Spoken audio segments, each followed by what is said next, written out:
Tentu pada ridership penumpang ya. Jadi yang memang terdampak sangat itu adalah berkurangnya jumlah penumpang harian MRT Jakarta ya. Boleh dikatakan kami terkontraksi itu sampai 80%. Dan pada masa PSBB transisi kita sudah lebih baik lagi naik dan bisa kita kelola dengan baik kalau ridership kita ini ada di sekitar 25% sampai 30%. Namun perlu saya sampaikan juga bahwa sebenarnya segmen bisnis MRT Jakarta itu bukan hanya dari penumpang atau dari layanan kereta. Ada segmen berikutnya yaitu pembangunan konstruksi yang nanti mungkin saya bisa jelaskan lebih jauh karena pada saat ini juga MRT Jakarta sedang melanjutkan pembangunan MRT ke fase kedua ke arah kota dan ke Ancol Barat. Dan segmen bisnis yang ketiga itu adalah pengembangan bisnis dan aspek pengembangan bisnis inilah yang saat-saat ini juga banyak menopang kegiatan bisnis ya dari pendapatan non tiket dan juga dari pengusahaan dari pengelolaan urban regeneration atau transit oriented development. Jadi secara keseluruhan memang dia punya dampak ya, tetapi dengan upaya kita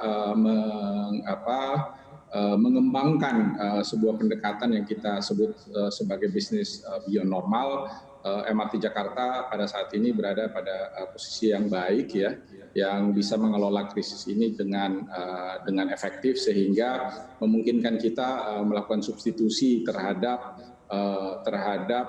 berkurangnya pendapatan-pendapatan yang ada di sektor ridership. Sambil tentu kita terus melakukan efisiensi dalam berbagai sektor kita. Kira-kira itu, Mbak Aneka. Apakah ini artinya pembangunan stasiun MRT Jakarta ini ditunda untuk sementara waktu karena terkait dengan PSBB total ini? Justru tidak, karena salah satu sektor yang dikecualikan ya kalau kita lihat pengumuman dari Pak Gubernur Anies Baswedan kemarin itu ada 11 sektor esensial yang tetap berjalan karena sektor-sektor ini akan tetap mendukung upaya recovery ekonomi atau pemulihan ekonomi nasional. Nah, oleh sebab itu tadi yang saya katakan segmen bisnis kita yang kedua setelah operasi itu adalah konstruksi. Jadi fase 1 tentu sudah kita selesaikan, chapternya kita tutup, fase 2 ini kita lanjutkan.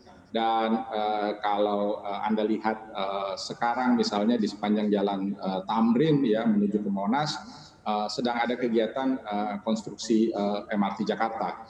Dan itu adalah kegiatan konstruksi fase 2 tahap 1 yang kita kerjakan dari Bundaran HI sampai ke Harmoni. Progresnya hari ini cukup bagus, sudah ada di sekitar 8-9%, dan tahun ini kita menggelontorkan 1,5 triliun rupiah, yang tentunya ini akan memacu pertumbuhan ya, karena dalam bentuk tenaga kerja, dalam bentuk industri, yang tentunya ini yang kita harapkan akan memacu. Jadi kegiatan konstruksi kita prinsipnya jalan terus.